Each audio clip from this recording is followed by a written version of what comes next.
1 minute or so early, but it looks like most people are back in the room.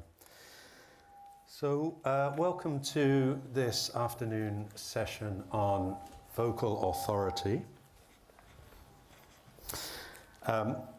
We have 3 speakers today. I'll introduce each speaker just before they present, and then, as we've been doing with the other sessions, we'll have a few minutes at the end for you to sort of gather thoughts, think about questions, and then we'll invite the speakers back up. So our first speaker today is Vanessa Romao, who is a PhD candidate in musicology at the University of Toronto, with a collaborative specialization in women and gender studies. Broadly, her research interests include voice and identity in 20th and 21st century art music and music theatre, and her current work is focuses on gender dynamics and authorial politics surrounding the use of extended vocal techniques in mid-century musical modernism and experimentalism. And we'll be hearing about some of that today in Vanessa's paper, which, as you can see, is called Vocal Performance and Authorial Politics in Philomel and Thema, Omaggio a Joyce. So over to you, Vanessa. Thank you, Richard. Okay. Mid-20th century electroacoustic music arguably exacerbated the sole composer-author paradigm still prevalent in Western art music, offering composers the opportunity to create music without the quote-unquote inconvenience of depending on a performer.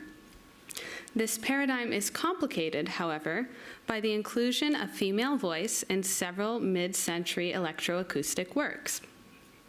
My presentation will examine Kathy Berberian's role in the creation of the magnetic tape work Thema, Omaggio a Joyce, and Bethany Beardsley's role in the creation of Philomel, a monodrama for live soprano, soprano on tape, and synthesized accompaniment based on the same Philomela myth we just heard about in the keynote. While we would typically consider composers Luciano Berio and Milton Babbitt respectively to be the authors of these electrovocal works, I argue that Berberian and Beardsley's theatrical performances are also authorial, not simply realizations of composer intellectual labor. Focusing on their live and mediated vocal performances, I trace how authority was negotiated across compositional and performative domains, attending in particular to the gendered dynamics of artistic creative discourses. In applying a processual model of authorship to the creation of these works, I assert that Berberian and Beardsley's contributions to Thema and Philomel constitute a case for reconceptualizing authorship in mid-century modernism as collaborative and embodied. Musicological critiques of the existing conception of authorship in mid-20th century minimalism by Patrick Nicholson and Carrie O'Brien, and musical theater by Dominic McHugh, all expose environments of collective creation thwarted by an authorial politics that valorizes and rewards individual authorship. This politics is based on an understanding of Western art music as text centering scores, or in the absence of scores in electroacoustic music, a tape, and the composers who produce them, with performers as necessary but imperfect mediators. To challenge this hierarchical model of authorship, I propose a processual model, following film scholar Jonathan Gray and psychologist Keith Sawyer, who consider texts to be always in process, rather than finished products. In this model, authors are delineated as individuals with the authority and/or ability to establish and append meaning to a text. Conceptualizing musical works as works in process therefore enables me to examine those involved in their creation beyond the composer. It follows that performers who are making creative contributions to the work in each performance would also be authors. To account for multiple authorship, Gray proposes the idea of authorial clusters, in which authorial activity is clustered around specific moments in a text's life.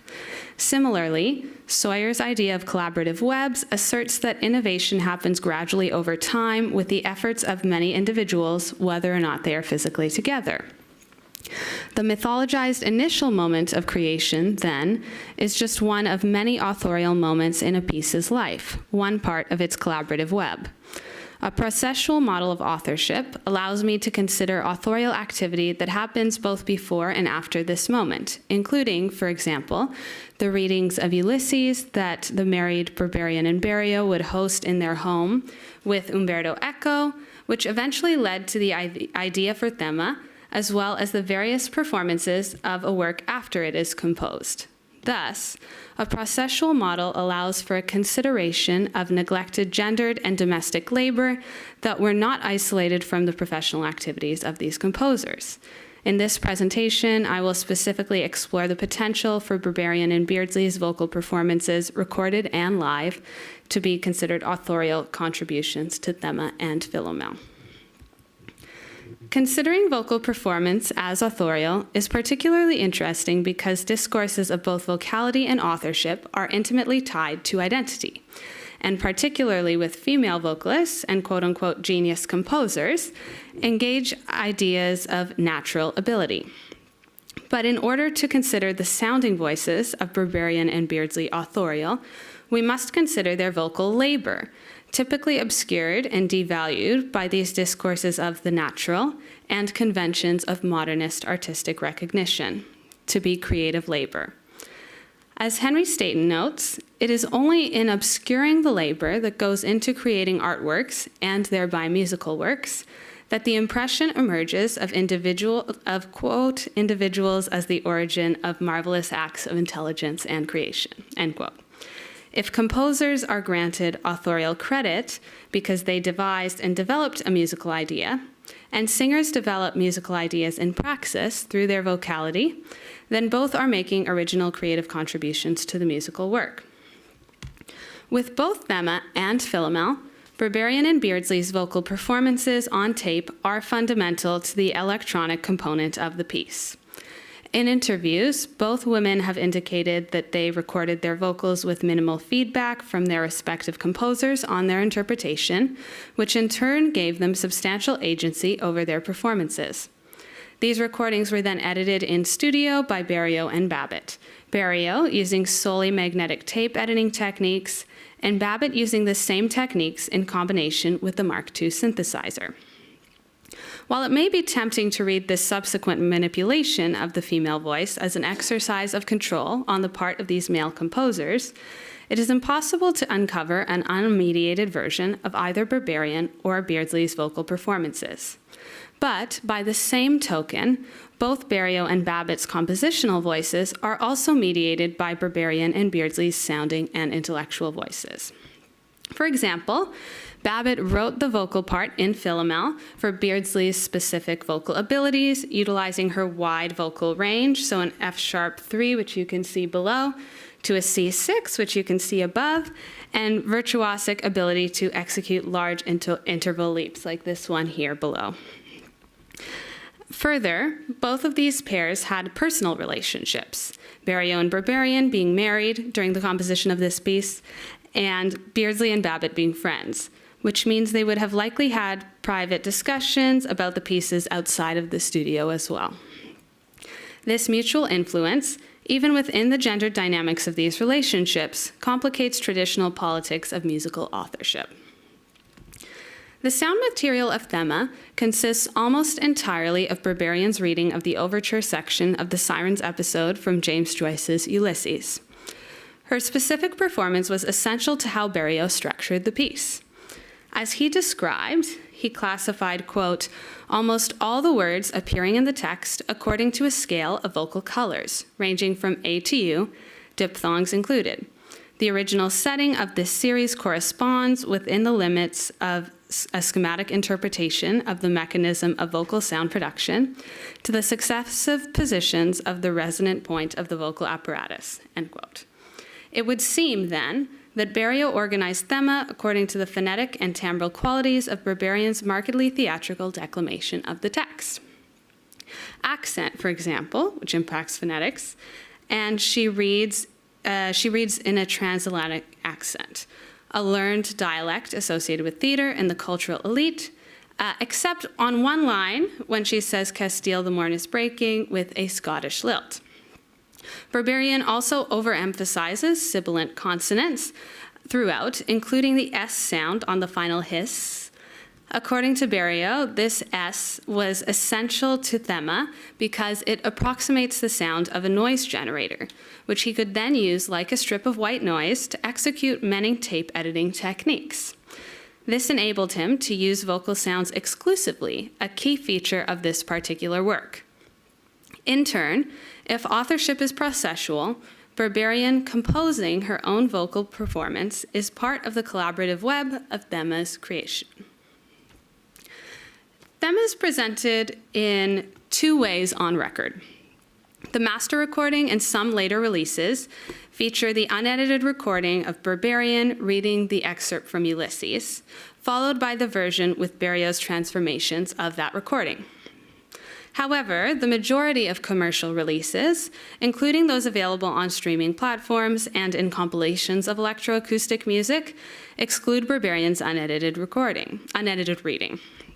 This treatment implies that the canonical work of value is Berio's transformation of Berberian's reading and not the reading itself, suggesting a systemic exclusion that highlights modernist values prioritizing the composer's intellectual labor over the performer's embodied labor. There is much less information on the recording process of Philomel's taped voice, which obscures Beardsley's vocal labor and consequently her role as a creative collaborator. Babbitt, on the other hand, foregrounds his compositional labor in his descriptions of synthesizing the pre-recorded voice, detailing the tasks of transforming and modifying it. The result of this obfuscation is that Beardsley's contribution is devalued along gendered lines. Here, the tape voice of Philomel is Babbitt's work with the technology of the synthesizer, not Beardsley's work with the technology of her voice. Regardless of this discursive anonymization, Beardsley's voice is permanently affixed to Philomel's tape, circulating with every recording and performance of the work, irrespective of the live vocalist. Her embedded voice complicates the existing dependence of authorship in Western art music on documentation because the synthesized tape, as one of Philomel's permanent documents, contains both Babbitt's compositional voice and Beardsley's singing voice. To equate Beardsley's voice to raw sound material assumes that her labor and identity are no longer relevant once her voice is captured on tape. But a disembodied voice is still intimately tied to identity. As Nina Eidstein puts it, when one hears a voice, their typical response is to question who it belongs to. Throughout most of Philomel, Beardsley's voice remains identifiable as human, and often the only audible difference between the live and taped voices on her own commercial recording of the piece is that her live voice is more prominent in the mix. To suggest that Beardsley's voice on tape is disembodied and exists by proxy without identity is to ignore her interpretive and corporeal labor, both of which are essential elements of positioning her vocal performance as authorial. While the question of performance as authorship is perhaps most readily apprehended in the context of recordings, as their permanent documents, Beardsley's contribution to Philomel as a live performer is also authorial. Beardsley performed the piece regularly in recital, both before and after the release of her commercial recording with Acoustic Research. Each of these performances constituted creative labor and would have appended meaning to the piece for their respective audiences, and therefore can also be considered authorial in a processual model of authorship. Since the synthesized track remains unchanged, Beardsley as the vocalist is the only variable unless the technology breaks down. The result is that she, as the vocalist, bears most of the responsibility for the successful execution of the piece, or, as she described, quote, "If any mistakes were made in performance, they would be mine," end quote. This level of responsibility meant that Philomel was entirely dependent on her performance. Vocality is an important part of the dramatization of the piece, with some of the expressive vocal choices Beardsley made being fairly obvious to the listener. For example, on her commercial recording, she sings "Soundlessly in My Flight," opting to use a soft, breathy timbre on "Soundlessly," and later the word "stung" with a plosive T before moving quickly through the vowel and holding the duration of the note on the NG sound, creating a buzzing effect. None of these features are notated, and as we know, Babbitt did not give her feedback. They are undoubtedly of Beardsley's own interpretation. Philomel is also theatrical, a monodrama Beardsley refers to as her own little opera role. Given its theatricality, staging is also an integral element of Philomel's live performance, one ignored by existing models of modernist musical authorship. And we can see her performing it here. Beardsley was responsible for staging and costuming. For example, she indicates that she was able to move freely around the stage and focus on the dramatization of the story, as she had the piece memorized and the onstage speakers did not obstruct her movement. Such visual elements call the audience's attention away from the serial and technological features of the piece that are connected more directly to the composer and toward its narrative and female protagonist. Thus, considering these theatrical components to be authorial is disruptive of the modernist philosophy which eschews narrative in favor of musical content, highlights Beardsley's theatrical creative labor, which adds meaning to the work beyond its music theoretical context. Even though Thema was a standalone tape work, Berberian did make the unconventional decision to perform it live in recital. Her live performances mirrored the commercial releases that featured her unedited reading. She would stand on stage and read the complete textual excerpt from a music stand, and on the final hiss of the tape would begin to play. On the final hiss, the tape would begin to play. So it would have sounded something like this. This is from the master recording. Listen, the spiked and winding cold sea horn, have you the? Each and for other plash and silent roar, pearls, when she lists rhapsodies.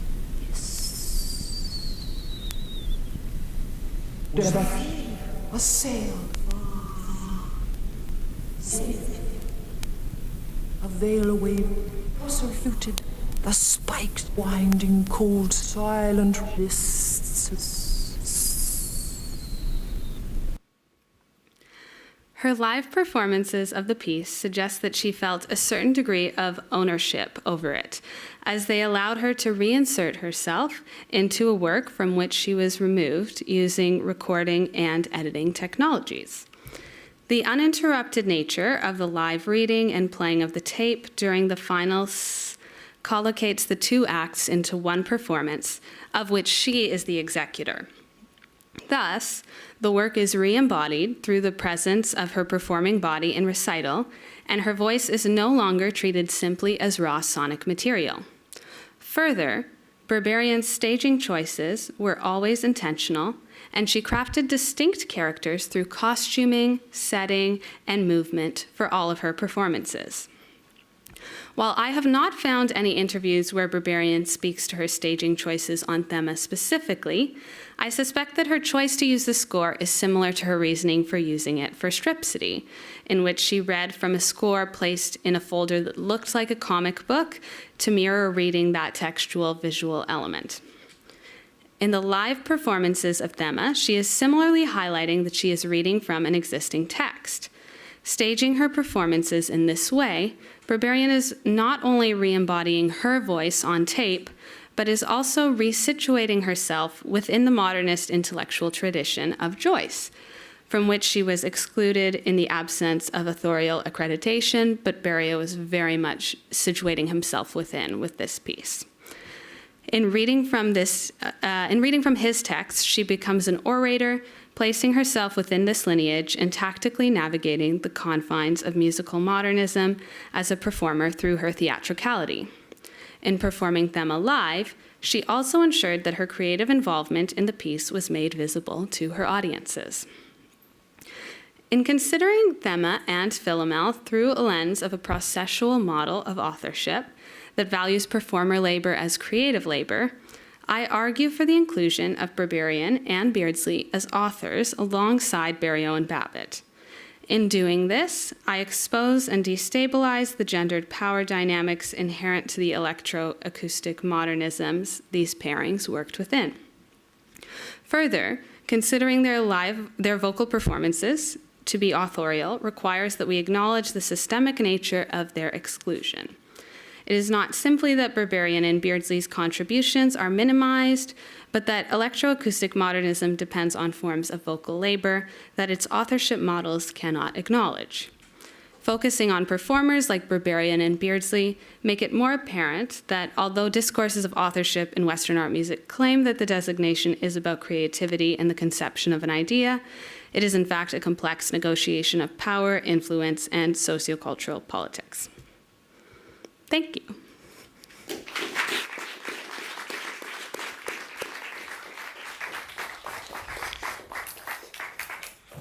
Thank you, Vanessa. Okay, our second speaker in this afternoon's session is Russell Burdekin. After a career in industry, Russell completed degrees in opera studies at Rose Bruford College and musicology at Oxford Brookes University. Russell's current work centres on English opera of the Victorian period, an interest that has led to the development of 3 websites exploring different aspects of this repertoire, alongside several papers on 19th century opera, drama, and stage practice. And the title of Russell's paper today is Tempo and Tradition, Rethinking the Final Cabaletta in Maria Stuarda. Over to you, Russell. Thank you, Richard, and thanks to Barbara and the rest of her team for organising this conference. This paper began more than 10 years ago. It was sparked by productions of Donizetti's Maria Stuarda in 2014, and the thought to what extent subjective musical judgments could be underpinned and expanded by objective measurement. The study focuses on the opera's final cabaletta, Arse un giorno da queste ritorte, and the finding that the time taken for it has increased by around 30% over the last 60 years, with a notable shift in direction in the 1990s. The paper outlines the historical and musical context, explains the methodology, presents the results, and looks at 3 related questions. How its running times have changed, to what extent these relate to score addition and type of performance, and possible explanations for the changes. The opera's progress was far from smooth. It was banned just before its planned premiere in Naples in October 1834, and did not reach the stage until December 1835 in Milan, before again being banned. The opera did eventually make its way to Naples in 1865, but that was its final 19th century performance. And then almost a century later, in 1958, it was revived at Bergamo and is now part of the repertoire. The opera has 2 high points, dramatic high points: the fictional confrontation of Queens Elizabeth and Mary, and the final scene where Mary is led off to be executed, which ends with this cabaletta. The right-hand text was by Tom Hammond, used for the 1972 English National Opera production. The cabaletta comprises 2 stanzas followed by a repetition of the last 2 lines of the second stanza. It attempts to reconcile the demands of censorship with Donizetti's dramatic instincts. Textually, Maria expresses forgiveness and Christian resignation, but the music strongly emphasizes vengeance and prophetic condemnation in the repeated phrase Anglia speggiura and il flagello d'un dio punitor. Early productions used scores derived from the 1865 Naples production, together with an 1836 vocal score from the Milan production. Then unexpectedly in the 1980s, an autograph score turned up in Sweden and became the basis of a score edited by Anders Wiklund that then was published as part of the Donizetti critical edition in 1991. For the main analysis, 143 examples were used, taken from commercial CDs and DVDs, online sources, and private recordings, basically bootleg recordings, most of them. 11 productions had recordings of more than one production, more than one performance, so these were average so as not to give undue weight to that, to those productions. Thus, the 143 examples were reduced to 121, but 3 were not used, as will be explained. The remaining 118 consisted of 8 studio recordings, 29 concert performances, and 81 stage performances. Most sang the same text, the major exceptions being that a few did not repeat the section, and some only sang 2 of the Il Flagello lines rather than 3. The excerpts were imported into the Audacity package, which allows the points of interest to be labelled and saved with some precision. The slide shows a performance in Paris in 2015. The orangey areas highlight the first and the repeat times for stanza 1, stanza 2 and the repetition, which were measured separately. The timings are at the top there, and then summed together to give total first run and repeat times. And so to the results.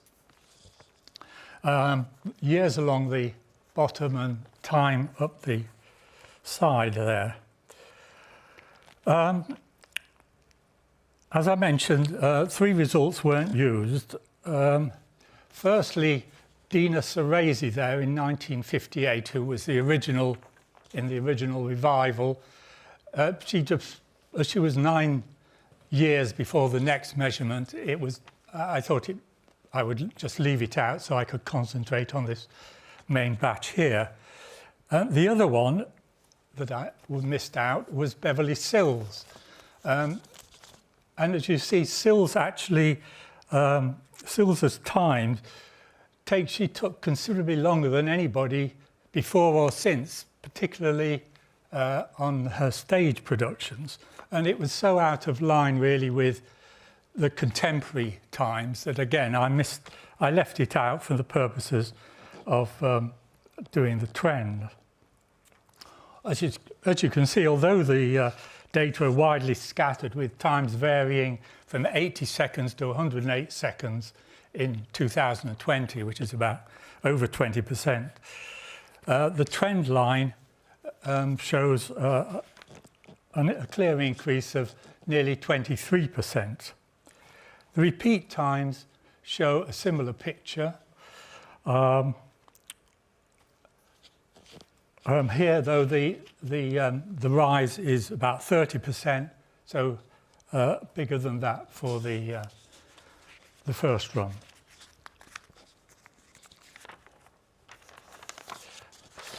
We shall look first at studio recordings. As there were only 8 examples of studio recordings, the results were combined irrespective of their source score, or whether they were part of a full performance or just a one-off number in a recital disc. The scales have been reworked to highlight the areas of interest. This is the first run, and you can see the studio recordings show the same behaviour as the main trend, but display some 6 or 7 seconds slower. such a difference is no particular surprise given how different the processes of studio recording are from live performance and the antipathy of some performers to studio recording. However, some performers have also claimed that just being aware of being recorded, for example, if you're in a live broadcast, affected their performance. It's impossible to know which performers knew that they were being recorded, but certainly those in the 8 commercial live recordings of stage performances would have known.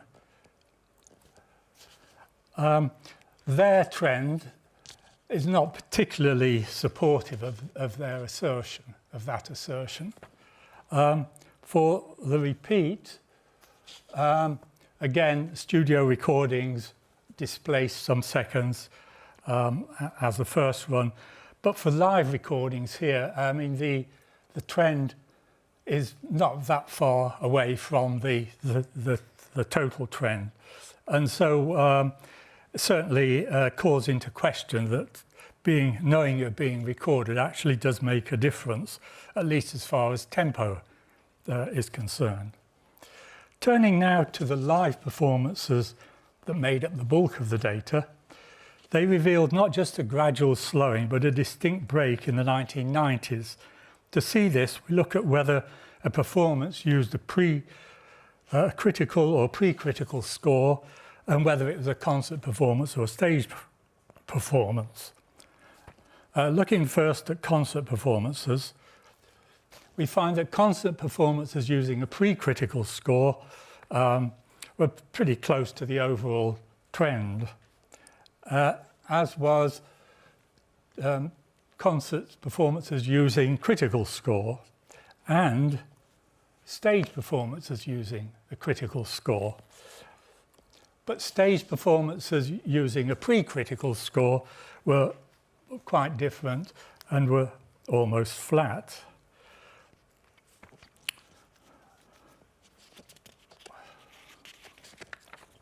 The repeat shows pretty much the same behaviour. Again, the concert performances are very close to the overall trend. But here, stage performances with the critical score show a marked rise, and stage performances with the pre-critical score here show a rise rather than being flat as on the first run. Thus, the slowdown wasn't uniform. Stage performances in particular displayed a clear discontinuity during the 1990s. To illustrate this more clearly, the trends for the first run and for the repeat up to and including 1990 were drawn, and then those from 1991 to 2020. These were irrespective of score addition and types of performance. We can see that the first run time was getting faster, but then after the break started to slow. For the repeat, it was slowing over the before 1990s, but then slowed more after the 1990s. Though making a division at 1991 was somewhat arbitrary, and was basically because it was the date of the critical score, and exaggerates the effect, it does point to a marked change of behaviour in the 1990s, and this is further emphasised by the 5-point moving average, which is going down and then suddenly leaps up in the 90s. The most obvious explanation for this break was the advent of the critical score, even though there's little difference in the Cabaletta score between the different editions. However, there were 5 post-1991 performances that used a pre-critical score. Two of them show repeat times well below the trend. They were conducted by Richard Bonning and Richard Duval, who basically stuck with the times when they conducted the opera back in the 1970s and 1980s. The other 3 were by people who were new to the opera, and they were actually above the trend, so they were even slower than the trend. On the other hand, several critical score times were closer to pre-1990 times. For example, Carmela Remigio, who sang the first commercially available recording that used the critical score, her time was very fast and a long way below the trend there. Thus, the critical addition in itself does not seem to have been the main driver for the change, nor was there a more general slowing down elsewhere in the opera. For example, the time for Maria's opening Cabaletta showed very little change over the 60 years, with Silza's time comparable to other performers. Thus, we need to look at some broader explanation. Jose Bowen, in his study of changing performance time for Mahler symphonies, explained them using evolutionary ideas that those performances which are best suited to their entertainment environment are more likely to reproduce. When particular performances move away from the main grouping in some way, such as slowing the tempi, this new approach may appeal to performances and audiences, and others then follow their example. Otherwise, it remains an outlier and an exception. The clear example of an outlier here was Silza's performance. Why was that approach not followed? The recording has been re-released at least twice, suggesting that it has remained attractive to the public. Its rejection was more likely down to performers who found the tempi unconvincing or uncongenial, as Eileen Farrell, Silza's Elisabetta, in her 1971 recording had. On the other hand, Joan Sutherland's 1976 recording, with its brisker tempi, would have aligned more closely with prevailing ideas of Cabaletta performance and be an obvious reference point. David Leach Wilkinson took these ideas further in his work on changing performance styles.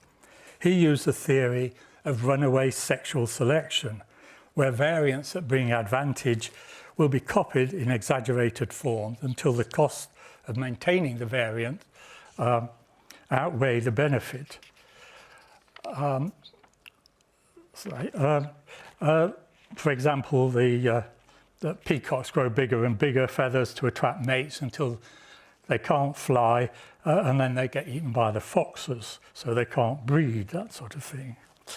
So he assumed that performers looked to teachers, peers, and recordings in order to provide a reference point against which they could test and develop their own approach.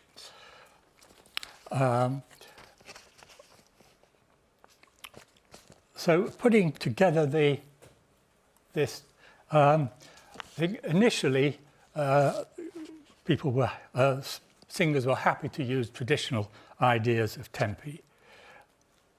And then in the 1990s, there was perhaps the number of performances was mounting up, and people might have been started to be more interested in differentiating themselves. And so they were looking for ways to do that. The critical score provided a possible opportunity, and the Remigio recording might have, because of its atypically fast time, might have been an extra, might have given an extra boost to it. And then once you move to the slower speeds, they encourage further slowing. And there's a limit to this. Here is the post-COVID repeat times. The one at the top there is Enrique Mazzola, who basically stuck with his pre-COVID timings. Everyone else here was new to the work, and they're all below the trend. There were two very fast ones there. But unfortunately, I tried to get in touch with the performers, but I didn't get any reply. I think people get a little bothered. You think they might think, yeah, just copied somebody. And so people can be a bit reluctant, I think, to say whether they have used something as a starting point. So So just to sorry, I'm having to just rush to get me timing now.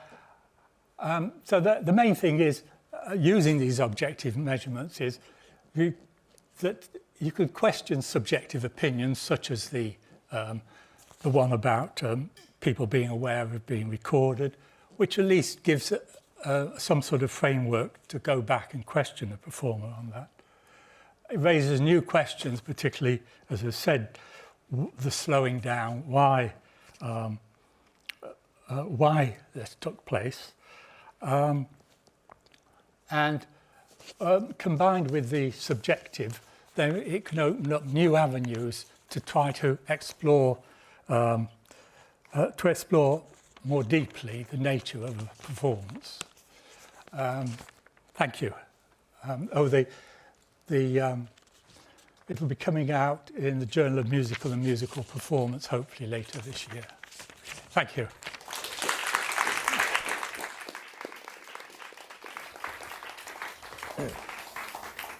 Thank you, Russell. Okay, our final speaker in this session is Anna Wegner, who is a postdoctoral researcher at the Universidade de São Paulo in Brazil, where she's researching a project on the history of sound design. She holds a joint PhD from Université de Paris and Universidade de São Paulo, and previously taught at a range of institutions. I won't read them all out, but they're here in the programme. And Anna's presentation today, oh, we're not quite there yet.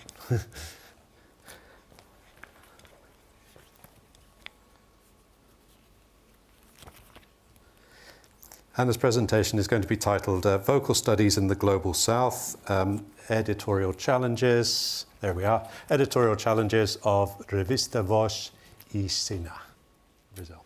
Over to you, Anna. Thank you very much. Good afternoon. It's a great pleasure to be part of this wonderful conference. I would like to thank Barbara and the other organizers for making this event possible.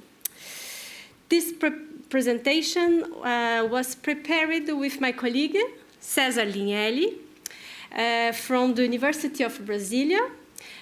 He is the editor-in-chief of Voz y Cena, and I have been a member of the journal's editorial team since 2021.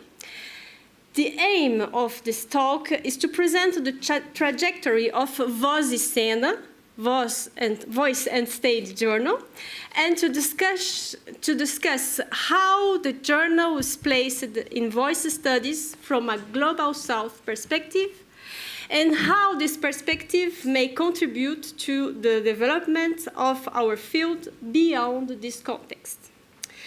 Voz y Cena was founded in 2020. It is a biannual journal based at the University of Brasília. But its institutional support comes from a consortium that brings together 16 Brazilian higher education institutions. The journal is published primarily in Portuguese. Authorial Portuguese is among the 10 most widely spoken languages in the world. It does not occupy a dominant position in international scholarly communication. As a result, the journal emerged already shaped by a fundamental question. How can we sustain a so specialized journal on voice in the performing arts for a Portuguese-speaking and Latin American context? Before offering some possible answer to this question, I would like to briefly explain the context in which the journal emerged. So, as you know, Brazil is a country of continental dimensions. To give a sense of a scale, I often say that France is roughly the size of the Brazilian state of Bahia, which is only one of Brazil's 27 federal unities. Today, except this is Bahia, to be more clearly. And today, except from the state of Piauí, every Brazilian state have between 1 and 3 undergraduate programs in performing arts, totaling almost 50 programs across the country. Most of them are housed in public universities. These programs include areas such as directing, theatre history and theory, and to a less extent, scenography, costume design, and lighting design. Larger numbers of programs focus on theatre pedagogy and actors training. In other words, within the Brazilian context, artist practice and academic research are closely interconnected. Each of these universities has at least one voice teacher, so more than 100 professionals are currently active in the field across the country. When university performing arts programs began to consolidate in Brazil, especially from the 1970s onward, many of the faculty members responsible for voice training came from fields such as speech-language therapy or music, and in some cases had limited connections to the theatrical practices. This situation gradually changed with the expansion of Brazilian universities, particularly from the 2000s and onward, alongside the growth of postgraduate programs across the country. This process led to the emergence of a new generation of scholars who began to integrate artistic practice, voice pedagogy, and academic research more closely. However, this expansion is uneven. While states such as São Paulo concentrate a significant number of university and well-established graduate programs, regions as the North offered far fewer opportunities for advanced studies. As graduate education grew, it becomes necessary to establish voice as a field of research within this emerging academic space, despite regional inequalities. In this context, the first national meeting dedicated specifically to the voice teachers and researchers from different regions of Brazil was held in 2011. This initiative became an annual event and gradually consolidate a research network that would later become known as Voz e Cena, as the journal. In Brazil, the country's vast territory and the diversity of the cultural tradition, performance practices, and artistic productions have given rise to a wide range of ways of understanding and working with the voice in performing arts. The Voz e Cena meetings became an important space for bringing together professionals working in very different realities while sharing a common academic framework. The event is itinerant and takes place each year in a different region of the country. As a result, discussions are constantly shaped by the cultural, geographic, and social specificity of each location. In this image, you can see a photograph from the most recent meeting held in São Paulo in 2026, and in this one, you can see a meeting from 2016. In the state of Paraíba, in the northeast of Brazil, other events took place in the river, in Amazon River, and it's important to show that we try to be in touch with the landscape of each region.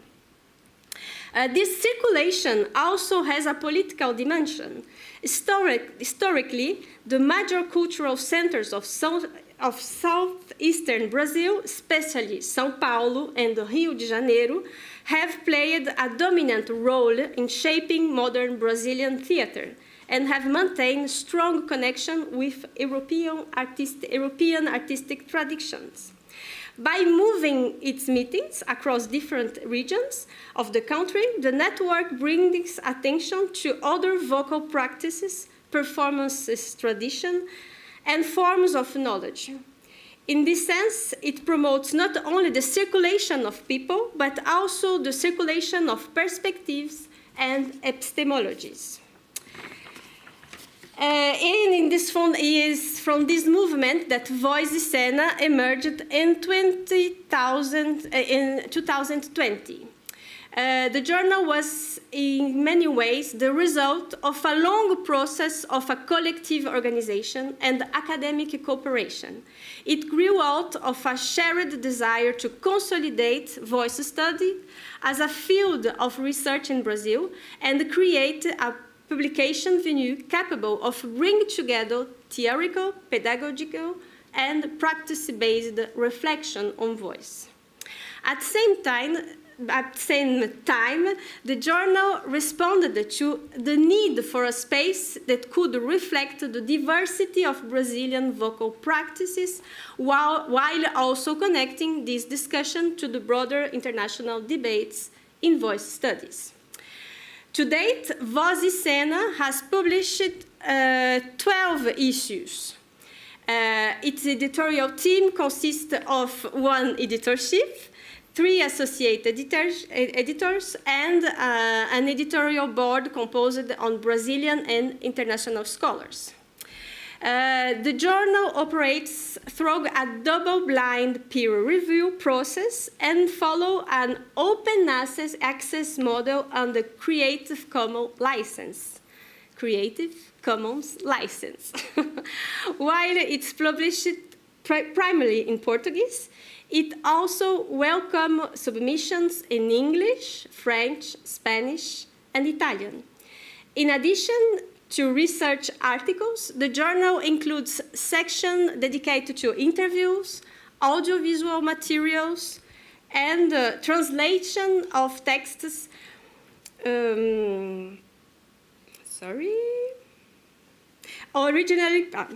And translations of texts originally published in other language. These translations are part of an editorial policy aimed at expanding access to key international references, especially for undergraduate students. The first 2 issues had a broader scope and were primarily dedicated to establish the journal editorial foundations. Over time, however, the publication became organized around the thematic dossier, allowing more focused discussions. This is the 12 numbers, and these first 6 years have been crucial for the journal's consolidation. Last year, Voz e Cena underwent evaluation by CAPES, the Brazilian agency responsible for assessing higher education and academic publication through the Qualis system. As a result, the journal received a high Qualis rating, A2, and this achievement is particularly significant for a young journal dedicated to a specialized field, because it also opens access to new funding opportunities from national and regional research agencies. Such a research can help sustain the journal, expand its indexations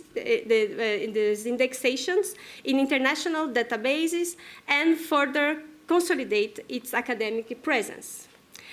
Considering these new perspectives, looking back at what have been accomplished so far, lead us to reaffirm 2 principles that remain central to the project.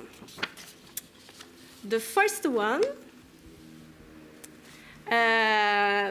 have a relationship with the question between the balance between thematic representation and decentralization of technology.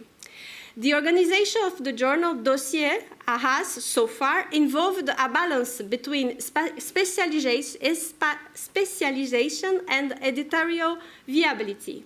The more specific the thematic focus, the more difficult it tends to be to secure enough submission, especially in a context like Brazil. Some dossiers deliberately seek to displace a hegemonic perspective on voice.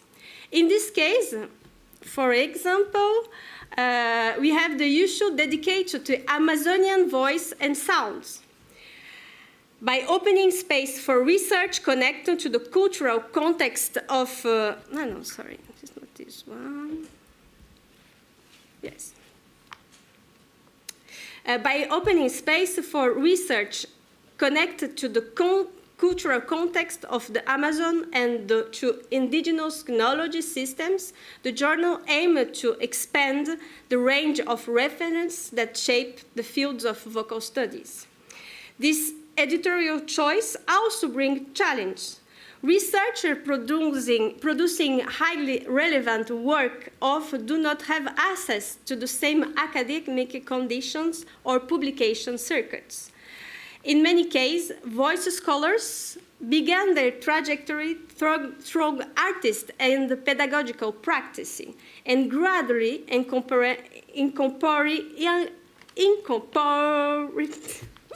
sorry, you understand, I think, academic research methodologies through their careers. In this context, the journal's role is also to create a space capable of accommodating different trajectories of knowledge productions without abandoning academic rigor, but recognizing the specific condition of this field. Other dossiers aim to propose themes capable to engaging broader research communities. This was the case of the dossier dedicated to somatic voice, which gathered a significant number of contributions and resulted in 2 published volumes.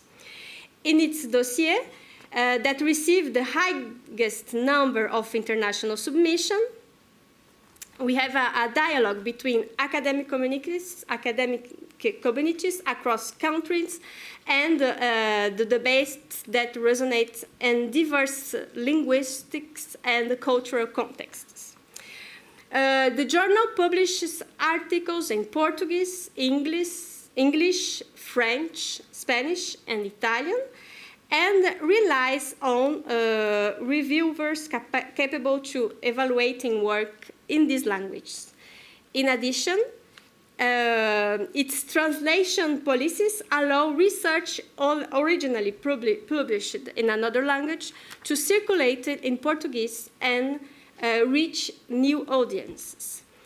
This model is based on an approach to internalization grounded in multilingual system and to the reciprocal circulation of knowledge. This is particularly important in the Latin American context.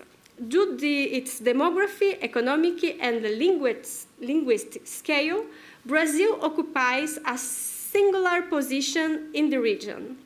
And promoting, I will talk about the other one. Promoting exchange networks among Latin American researchers contributes to make a more horizontal circulation of knowledges. One example is the dossier Sound in the Dramaturgy of the Neighborhood, Meaning, Affects, and Production of Sound in the Hispano-American Scene, that is currently open for submission. This dossier is produced in partnership with a Peruvian university, and the idea is do a network growing and growing in Latin American community. In summary, the experience of Voice Cena suggests that the circulation of knowledge is not simple about spending the geographical reach of publication. It's involved transforming the every way in which knowledge is produced.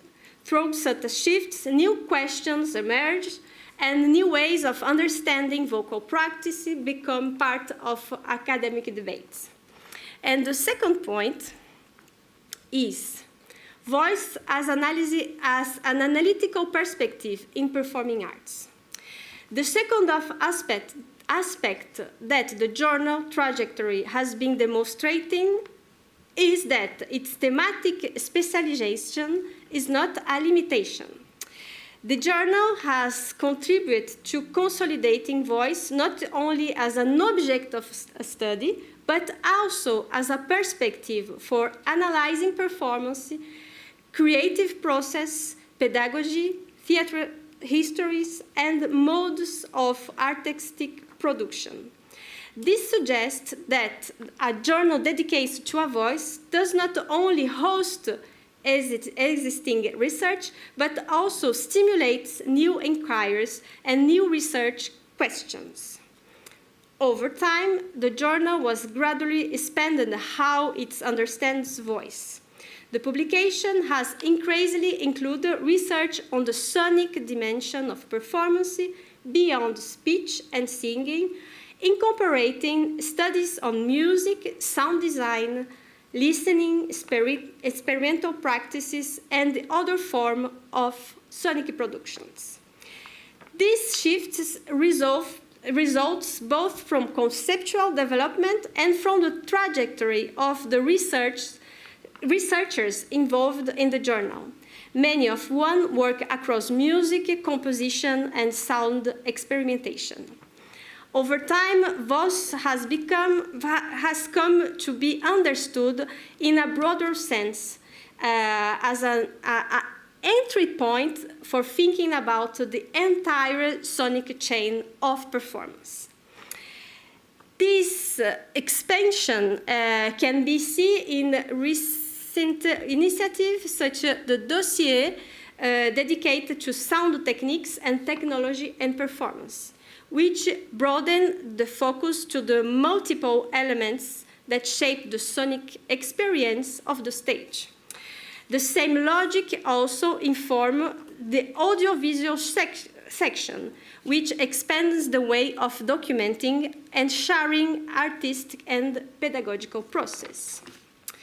Today, one of the journal's main editorial concerns is to think about ways to connecting sound to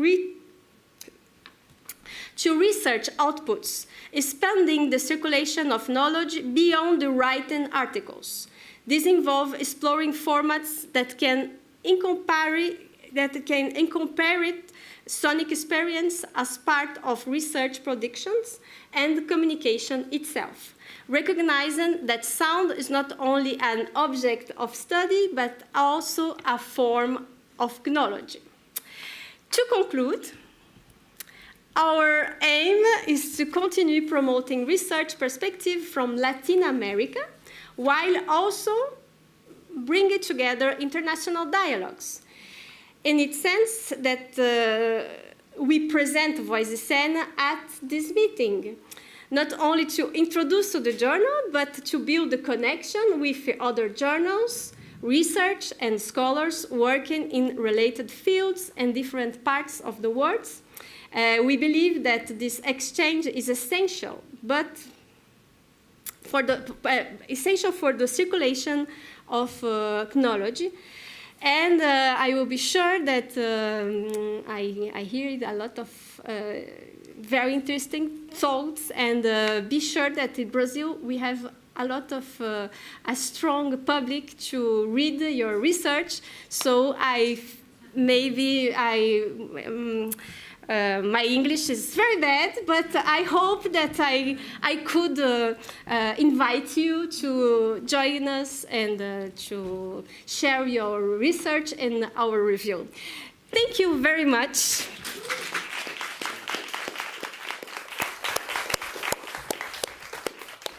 Brilliant. Thank you, Anna. So we'll just take a few minutes now, as we've done in previous sessions, just have a little talk amongst yourselves, and then we'll gather the speakers together in a few minutes up here to take any questions or comments that you've got.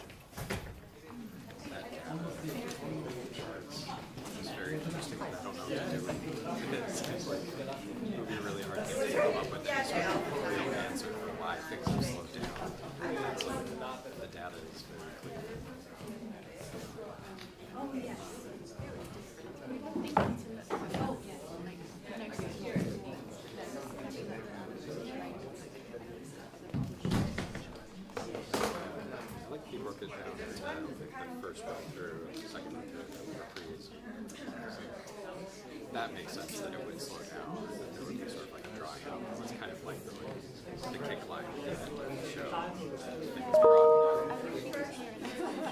Yes. I feel like kind of trusted someone.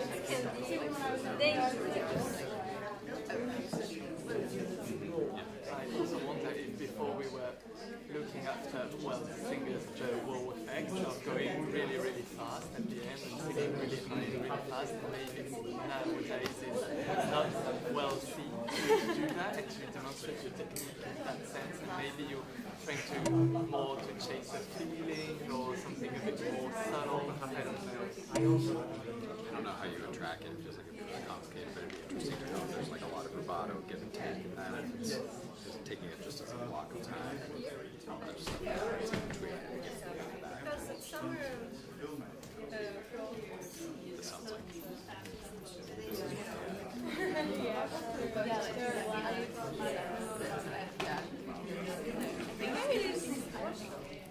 Well, we have a few minutes.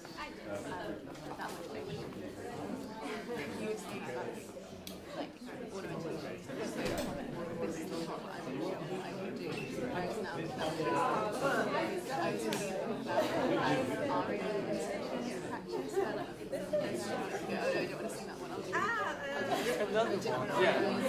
I think it was very common to just put another barrier because it suits you well, and then that for the history of the opera, for the story, unfolding is just really strange to just put something else. Yeah, I can imagine what the process would be for like Yeah, I think it was in the the one from yeah, it's really strange to me because Yeah, no, we have to sort of I know that it wasn't like going to the same place. It's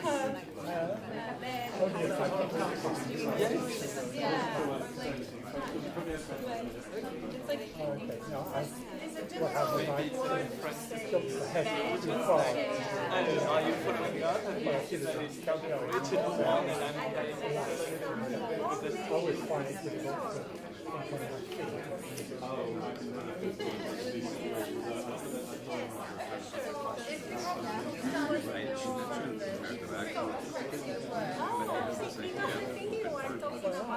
I mean, I ran those several times. It seemed to be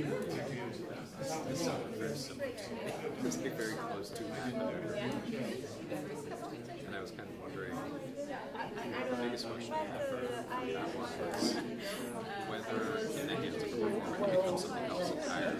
I mean, I think the building text and one or morphs it or something. I don't know. It seemed like there's maybe a possibility that it's just goes through that process. I like the idea of the process.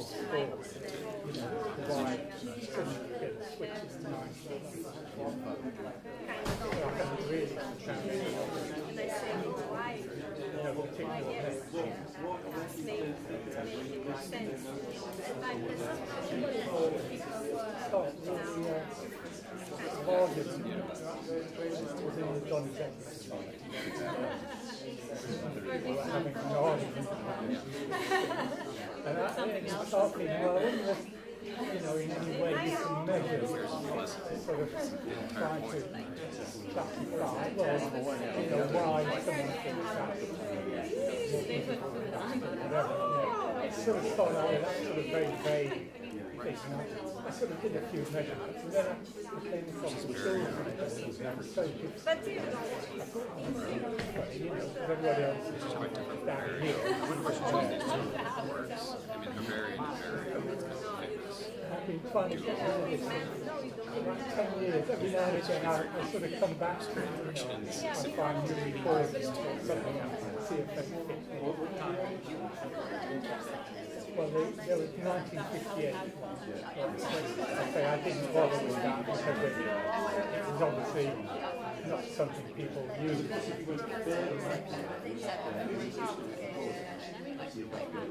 Well, there are things. Which I want on when do you become a doctor? At what point do you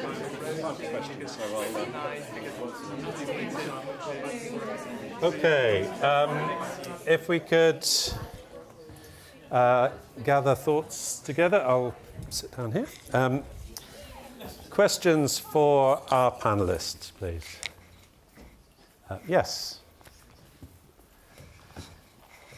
Thank you, everyone, for the nice discussions and papers. I had a question, actually, for Russell about Verdi. And then you had identified these trends of performances speeding up. It kind of reminds me of this sort of reflection people had in the 1980s, I think, about performing with the Beethoven metronome marks and such. And many pianists who had performed the Beethoven sonatas very slowly reflected that the metronome marks were way too fast, but actually somehow, for my reckoning, I think they're actually okay, but that's a different discussion.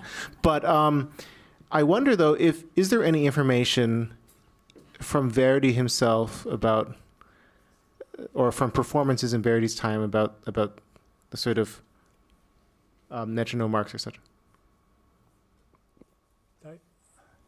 About the temp? Oh, yeah, sorry. Well, it was actually Donizetti who was talking. Oh, sorry. It's too hot in here. Sorry. Yeah. I think the short answer is no. I mean, for Donizetti, he would leave it to the singers, basically, to do what they felt like doing, really. So I don't think, so in that sense, there was no sort of strict, there were no strict guidelines like that for Donizetti. But for example, are there like reviews in the time? I mean, this is a different context, but for example, for Don Giovanni by Mozart, there are sort of recollections of people who saw the performance who claim, certain tempo marks. They give metro numbers and such. Are there sources like this surrounding the performances of that particular opera, or perhaps others, similar in style and similar types of arias? Well, there are obviously a lot of reviews of performances at the time, although I don't think Maria Stuarda, it hardly had any 19th century performances because of its rather odd history. So, but I don't recall anyone talking in those sort of terms, no. It was very much the singer and the way they put it over, and, you weren't too worried about the actual timing, I don't think, no. Just a follow-up question. Quick follow-up question. Were there comparable changes of tempo in the rest of the opera, or is it just this where you noticed it?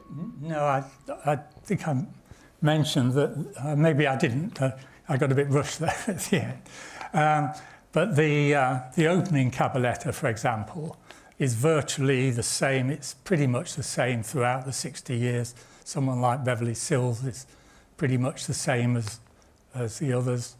I did a very limited exercise on Anna Bolena, which is another of Donizetti's operas, and that showed about a 15% rise. And interestingly, it's the same sort of Anna Boleyn's same sort of idea of textually it's all, you know, forgiveness and this, that, and the other, but you know, musically it's sort of pounding away. It's very much sort of you know, bawling them out. You know, this copia iniqua and things. So I don't know whether there's something about those two operas that, for some reason, have led people to go from the traditional cabaletta of just pretty fast time to suddenly feeling, oh, it's got to, should really be slow to make its effect, not fast. I don't know.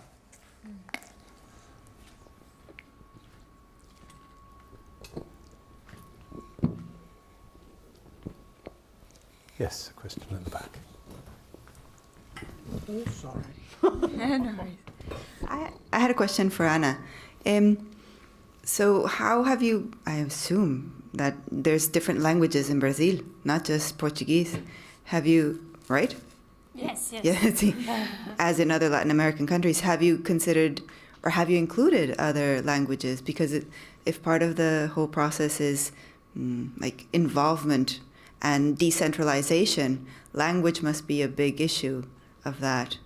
No? So have you included other languages and other latitudes?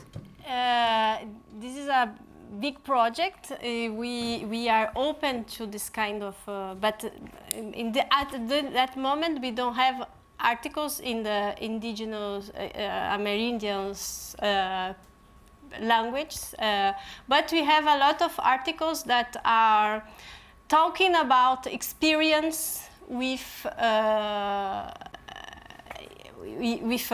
indigenous community. In this case, we are talking about this language, but there is no, at the moment, articles in this language, but it was something that we would like to have one day. But actually, we are not, we have in our team a lot of people capable to do a peer review in English, not me, but my colleagues in French and Italian, but we are not capable to do a peer review in these languages. But probably if we receive a submission, we will find a solution to have someone. And also indigenous language is much more oral.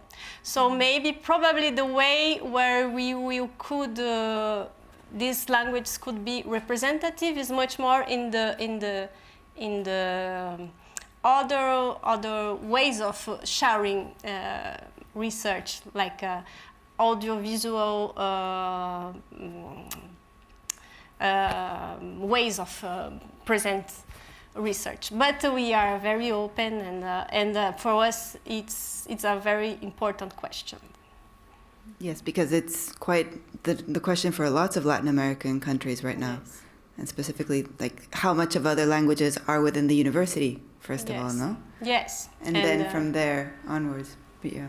All right. But we are in relationship with, in connection with a lot of indigenous researchers, and we learn a lot with them. But and also this arrange kind of language, so it's also this difficult to do it. But I hope that it will be possible one day. It strikes me that could also be an opportunity to question what peer review is as well, perhaps, in quite interesting, potentially radical ways. So, yes. Yes. Anyway, more questions. Yes. Hi. Question for Vanessa. Thank you for your talk. Could you sort of compare the situation that you're reviewing and you're talking about with a jazz performance where you've got a lyricist, you've got a composer, but you've also got a performer that will improvise around and add their own melody sometimes to another person's work? Do you see them as a composer as well? Yeah, so improvisation is a really interesting question because it's almost more evident. the composition element is almost more evident in improvisation because of the new melody that's being created on the spot. So yeah, I would consider that a performance as authorship. In my later case studies in the dissertation, like Meredith Monk, for example, there's a bit more discussion of improvisation than in these. Yeah. Thank you.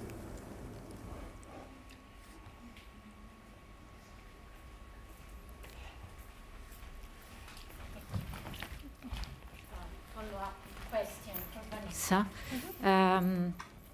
You talked about invisible female labor. Could you expand on that? And yeah, thank you. Yeah, for sure. I was focused more on the vocal performances here, but in a different part of the chapter, the processual model also allows me to consider the different contributions that, say, Berberian, who is Maria Tiberio, made in their home. So, like, for example, with Thema, they would host gatherings where they would read the Joyce text aloud, and Berberian would cook and be a host. And she doesn't get very much credit for that. Umberto Eco does write about that, but Berio doesn't really mention those gatherings at all. So there's that kind of labor with her that's more direct. But also, if you think about Babbitt's wife, who supported him. That's not, if we think of it as separate from his compositional labor, but it's what allowed him to devote so much time to using the new technology like the synthesizer. So I think it's really important to highlight both of those elements in this kind of research when thinking about gender, to make the invisible stuff more visible and consider it as part of the process of authorship, even though that's not usually what we think about. Any more questions? At the back.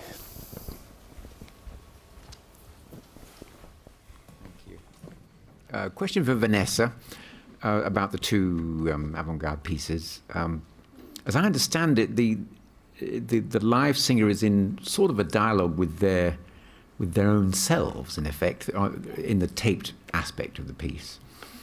And I wonder how you feel the aesthetic experience of hearing the piece is altered in later performances when the live singer is not that person. Yeah. It's a different female singer. Now in dialogue with an other. Does that fundamentally change it for you?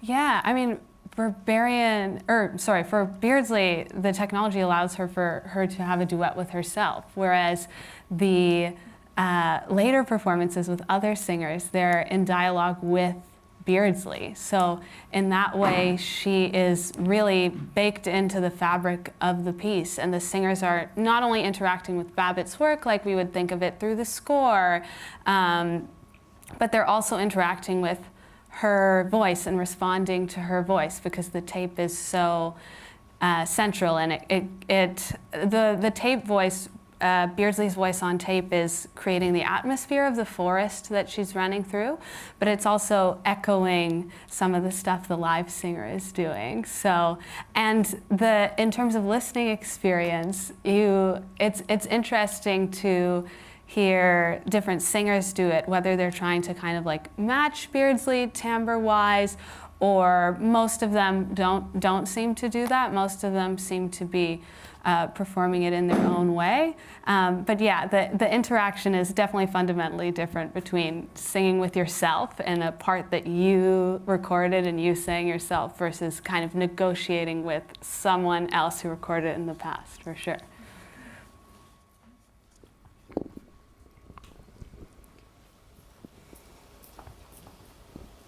I have a question for Russell. So you have these blocks of this Cabaletta, and we get these varying timelines. Do you have a sense, or did you measure what happens in between the beginning and the end of those time blocks? Is there rubato? Is there give and take, or do they tend to be more or less consistent? Well, do you mean between the first run and the repeats? There are bits there which I didn't try to record because it does tend to vary a lot between productions. Some sort of really push it together, some string it out. But within each block, it is a bit difficult. The start is usually pretty straightforward to know. The end isn't. But what happens in Stuarda is that the chorus comes in singing in a cente, things like that. And so I use that as the end piece because some sopranos sail quite long past that. I mean, that's where they're meant to finish, but obviously, you know, they go on. So, so in that way, it's fairly straightforward to record. I mean, hopefully someone will come up with one of these AI things to do it, because it's a pretty tedious business otherwise, yeah. Big data set, too, that you're working with. Yeah. We probably have time for another question or two. Yes? A follow-up question for Anna, linking back to what Fatima asked, and in your answer you started answering my question. You said in the spirit of decolonizing and getting in touch with culture that are not Eurocentric or Euro-influenced, I was wondering how the communities and the different style, genre you are trying to reach, are they responding to you? And could you map out a number of examples or sort of a catalogue of different musical genres or voice styles that you are actually engaging with right now? Not only you, but the network. You were talking about the Voz Cena, the network. Well, yes, yeah. Completely. Because, thank you for the question. It's difficult. It's not. We can. All the Brazilian university is based also in a European model. So the question is not to say, okay, is how can we balance also, as I say, there is two big points, is São Paulo and Rio, but the university is public, and so we need also take in account things that happens in other parts of the country. So in the networks, we have a lot of colleagues that are working on university. For instance, in the state of Acre, is in the Amazonian region, and they are doing the voice teachers are doing a beautiful project with Honey Queens. Is communities that have a great tradition in voice, working on tecelagem. How can we say? You know, thank you. Yes, there is a lot of songs that you in this culture using to this just gesture. So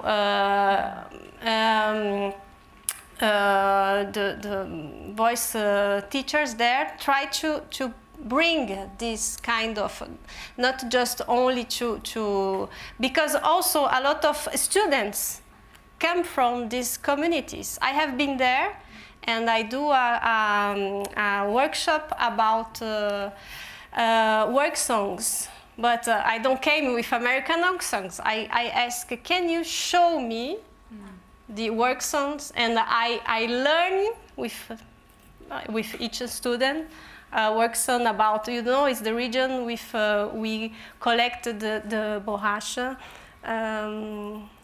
No,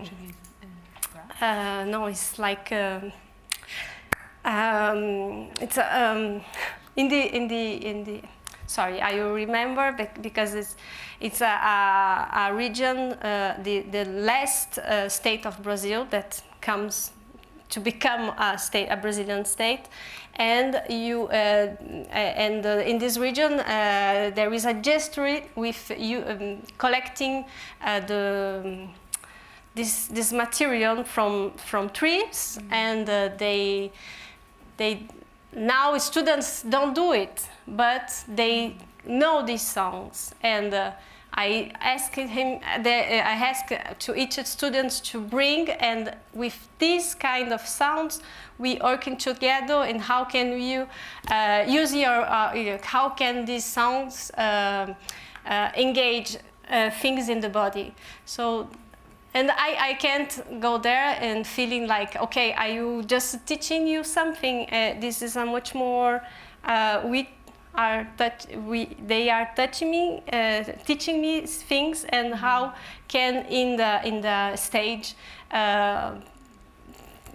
bring it together. I am I came from south of Brazil. I stayed 20 years in France. So how can also, as a Brazilian, found a way to share, and the only way is to say we are learning together, and it's a way to. But I talk about this, but it's I use the example of the indigenous community, but you can also see all the Portuguese traditions in Minas Gerais, and I see my colleagues there using this kind of popular traditional songs and traditional ways of dancing, also in the pedagogical way, in performing arts teaching. Thank you. Okay, I think we'll bring this session to a close now. Could we just have a round of applause, please, for our three speakers? And if everyone can stay put, I believe Barbara is going to suggest that we